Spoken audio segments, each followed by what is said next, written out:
சரிப்பா, வாக்குறுதிகள்லாம் கொடுக்குற, உறுதிமொழிகள்லாம் கொடுக்குற, இதெல்லாம் ஓகே தான். ஆனால் ஸ்டாலின் சார் செய்ய முடியாததை நீ எப்படி செய்வ அப்படின்னு உங்களுக்கு ஒரு கேள்வி ஒன்று வரும். அது சிம்பிளாக ஒன்று சொல்கிறேன். இப்போ தான் ரீசெண்டாக அதை பற்றி நான் முழுமையாக ஒன்று தெரிஞ்சுக்கிட்டேன். நம்ம மாநிலத்துக்கான மொத்த பட்ஜெட் வந்து 4.39 லட்ச கோடிகள். அதில் 30%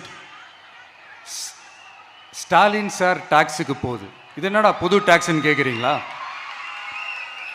ஆமாம், இந்த பட்ஜெட்லேருந்து ஒதுக்குற நிதியில் 20% ஸ்டாலின் சாருக்கு போகுது. அதில் 10% அவங்க மந்திரிங்களுக்கு போகுது. மொத்தமாக 30% ஆச்சா? கவர்மெண்ட்டுக்கு தான் வரி கொடுப்பாங்க. ஆனால் கவர்மெண்ட்டே ஒருத்தவங்களுக்கு வரி கொடுக்குதுன்னா அதுக்கு பேர் ஸ்டாலின் சார் டாக்ஸ் தானே.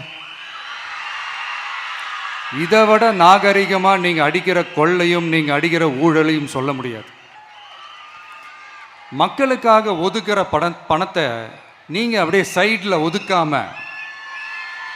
மொத்த பணத்தையும் மக்களுக்கே செலவு பண்ணிட்டா ஒரு சூப்பரான நல்ல அரசாங்கத்தை கொடுக்கலாம்ல.